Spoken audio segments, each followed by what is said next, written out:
ہم لعنت بھیجتے ہیں فرقہ واریت پر، امت کو تباہ کرتے ہیں وہ لوگ جو فرقہ واریت پیدا کرتے ہیں. لیکن آپ کو بتاؤں، جس جماعت سے آپ کا تعلق ہے نا، اس جماعت کی امت مسلمہ کو ضرورت ہے. قیامت بھی 10 محرم کو ہی آئے گی، جمعے کا دن ہوگا.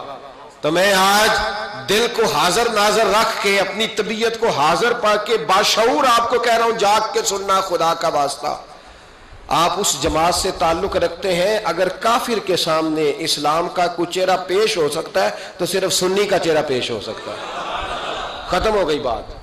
ورنہ کوئی صحابی کا بے ادب ہے، کوئی اہل بیت نبوت کا. آج مجھے کہہ لینے دو، کھول کے کہہ لینے دو. لوگ دلیلیں دیتے پھرتے ہیں، کہتے ہیں جی ایک وہ پینٹ کوٹ والا مولوی ہے، اس نے اینک بھی لگائی ہے، داڑھی بھی رکھی ہے، پینٹ کوٹ بھی پہنتا ہے. اس نے جی 1500 بندہ ایک دن مسلمان کر دیا، ایک دن 1000 مسلمان کر دیا. پر پتہ ہے وہ بدبخت کہتا کیا ہے؟ وہ کہتا ہے امیر المومنین یزید رضی اللہ تعالیٰ عنہ. میں کیا کروں اس کے 1500 مسلمان کو یا 2000 اس کے کلمہ اور وہ جی بڑی دلیلیں دیتا ہے. وہ دلیلیں سنبھال کے رکھے، وہ دلیلیں جو جی بڑے لوگ اس کے ساتھ ہوتے ہیں. تو کربلا کے موقع پر زیادہ لوگ یزید کے ساتھ تھے، زیادہ لوگ. ہم کثرت کے قائل نہیں، ہم حق کے قائل ہیں. ہم اب چھوڑ دو بات، دلائل کی طرف آؤ. عجیب تماشا ہے. اور ایک مولوی صاحب اس کی حمایت کر رہے تھے، کہتے نہیں بندہ ٹھیک ہے، وہ بھول گیا تھا، اصل میں قصور عبید اللہ ابن زیاد کا تھا، اصل میں غلطی عمر بن سعد کی تھی، تو یزید کو زیادہ الزام نہیں دینا چاہیے. میں نے کہا بڑی تمہاری قریبی رشتہ داری ہے یزید کے ساتھ، تو اللہ سے دعا کیوں نہیں مانگتے کہ تمہارا حشر یزید کے ساتھ کرے؟ مانگنی چاہیے نا دعا. کیا خیال ہے آپ کا؟ ہم الحمدللہ جمعے والے دن مسجد میں بیٹھ کے دعا کرتے ہیں، یا اللہ ہمارا حشر امام حسین کے غلاموں میں کرنا. تو بھی کرنا، جرت کر، جرت.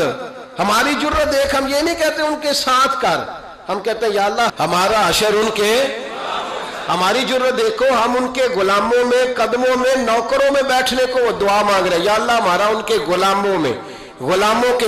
تو بھی جرت کر دلیری، کر جرت، کہ یا اللہ میرا حشر یزید کے ساتھ کر دلیری. اگر اتنا ہی اچھا تھا تو بے شرمو اتنا ظلم نہ کرو، اتنی زیادتی، اتنا ظلم نہ کرو. یہ ظلم ہے. امام حسین جمعے والے دن خطبہ پڑھنے لگے، جمعے سے پہلے امام حسین نے خطبہ پڑھا، اور آپ نے ایک جملہ کہا جو ہمیشہ یاد رکھا جائے گا. آپ نے فرمایا یزید کو جا کے بتا دو کہ مجھ جیسا تجھ جیسے کی بیعت نہیں کر سکتا. او کیا فکرہ ہے امام علی مقام کا. فرمانے لگے مجھ جیسا تجھ جیسے کی بیعت. اور آپ فرمانے لگے بتاؤ اس وقت پوری دنیا میں کوئی نبی کا نواسہ موجود ہے میرے سوا؟ حضرت آدم سے لے کر مصطفیٰ کریم تک اس وقت پوری دنیا میں کوئی نبی کا نواسہ ہے؟ اور فرمایا اگر میں ہی ہوں پوری کائنات میں. لوگ کہتے ہیں فلانا علامہ صاحب کی تبلیغ بڑی ہے. ہم سے بڑا کون ہوگا تبلیغ کی بات کرنے والا؟ لیکن ڈرو اللہ سے، ڈرو، گمراہ نہ کرو قوم کو. یہاں تباہی اتر گئی ہے. کوئی بڑی داڑھی رکھ کے معاذ اللہ تعالیٰ اہل بیت کے بارے میں بکواس کرتا ہے، اور کوئی بالکل داڑھی مڈا کے ننگا سر کر کے ممبروں پہ ناچتا ہے اور صحابہ کے بارے میں بکواس کرتا ہے. میرے مصطفیٰ کے پاس اگر ابو بکر آئے ہیں تو وہ بھی شان والے ہیں، اور اگر بی بی عائشہ صدیقہ ان کے بستر پہ رہی ہے تو وہ بھی شانوں والی ہے. مولا علی شیر خدا کے بارے میں جو بات کرے پکا بے ایمان ہے.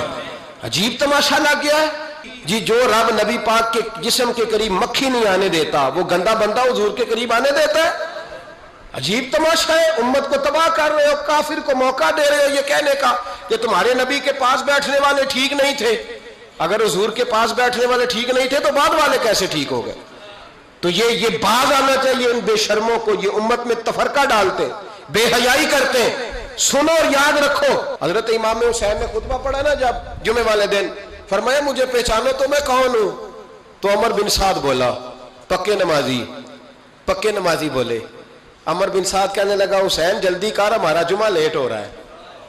بلے ہو نمازیو، جلدی کر ہمارا. آئے ہائے کیا نماز ہے. یعنی نبی پاک کے نواسے کو شہید کریں گے اور شہادت کے بعد جمعہ پڑھیں گے اور نماز میں کہیں گے اللہم صلی علی محمد و علی. آل محمد، ان کو شہید کر کے قتل کر کے جمعے کا خطبہ دیا جا رہا ہے اور نماز پڑھی جا رہی ہے اللہم صلی علی محمد وعلی۔ تو میرا سنی بڑا بھولا ہے، کہتا ہے جی وہ زیادہ نمازیں پڑھتے ہیں، تو زیادہ نمازیں تو عمر بن سعد بھی پڑھتا تھا، تو بھولا۔ او خدا کے دیکھیں نا، جتنی نماز کی اخلاق کی بات شاید میں کرتا ہوں، آپ کو جماعت میں کم لوگ ملیں گے، لیکن یاد رکھنا نماز عقیدہ نہیں، روزہ عقیدہ نہیں، عقیدہ حسین ہے، عقیدہ حسن ہے، عقیدہ علی ہے، عقیدہ عثمان غنی ہے، عقیدہ عمر فاروق ہے۔ میں اس شخص کو کیا کروں؟ مجھے اس شخص کی کیا ضرورت ہے جو ممبر پہ بیٹھ کے کہتا ہے حسین ابن علی باغی تھے؟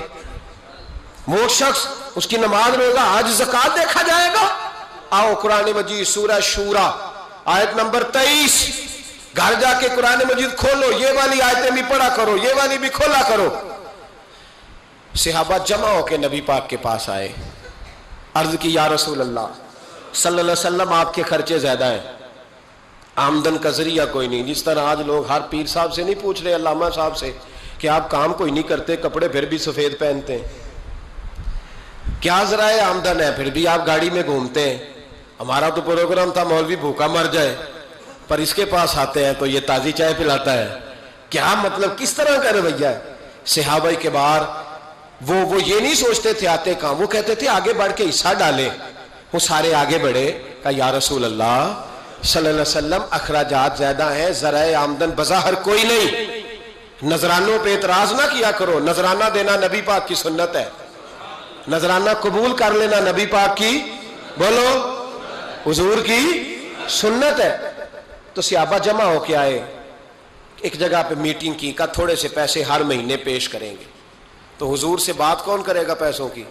کہا ہم نے نہیں کرنی، نبی پاک کے چچا جناب عباس کریں گے۔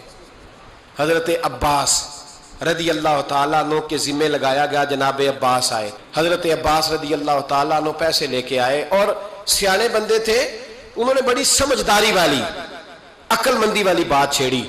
یہ نہیں کہا کہ حضور ہم یہ نذرانہ دیں گے، کہنے لگے یا رسول اللہ ہمیں پتہ ہے آپ کی مذہبی مصروفیت اتنی ہے کہ آپ کو ٹائم نہیں ملتا کاروبار کرنے کا، اگر آپ کام کریں گے تو پھر آپ کس طرح کر کے دین کا کام ہو سکے گا، اور یا رسول اللہ آپ نے جو ہمارے لیے کیا ہے اس کا ہم بدلہ نہیں دے سکتے، ایک حرف کا بدلہ نہیں دے سکتے، حضور یہ تھوڑا سا نذرانہ ہر مہینے لایا کریں گے، قبول کر لیں۔